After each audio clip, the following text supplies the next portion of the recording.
রহমত করছেন আপনার ঘরে। যখনই মেহমান আসবে, বিন বোলাইয়া মেহমান, বিনা টাইমে মেহমান, বুঝবেন আপনার রব আপনার কল্যাণ চাচ্ছেন, রহমত করছেন আপনার ঘরে রিজিকে বরকত দেওয়ার জন্য।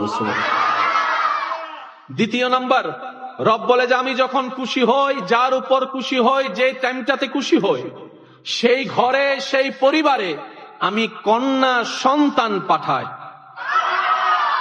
তৃতীয় নাম্বার, রব বলে যে যখনই দেখবা আকাশ থেকে বৃষ্টি পড়া শুরু হয়েছে, বুঝতে পারবা আমি রব খুশি হয়েছি। কয়টা নিদর্শন? একটু আওয়াজ দিতে হবে। কয়টা নিদর্শন?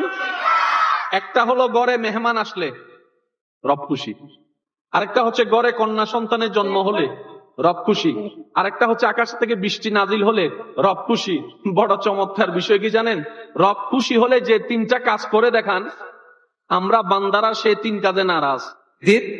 দোয়া করা, বিষ্ণু ইসলাম নিজেও দোয়া করতেন, আল্লাহুম্মা ইন্নী আসআলুকা ইলমান নাফিআ ওয়া রিজকান তাইয়্যিবা ওয়া আমালান মুতাকাব্বালা। তোমার কাছে আমি উপকারী জ্ঞান চাই আল্লাহ, তোমার কাছে আমি পবিত্র রিজিক চাই আল্লাহ, তোমার কাছে আমি কবুলযোগ্য আমল চাই, আমার আমলগুলো যেন কবুল হয়। এই দোয়াটা করতেন। এই দোয়াটা রিজিক বৃদ্ধির দোয়া করা, বিষ্ণু ইসলাম নিজেও দোয়া করতেন, আল্লাহুম্মা ইন্নী আসআলুকা ইলমান নাফিআ ওয়া রিজকান তাইয়্যিবা ওয়া আমালান মুতাকাব্বালা। তোমার কাছে আমি উপকারী জ্ঞান চাই আল্লাহ, তোমার কাছে আমি পবিত্র রিজিক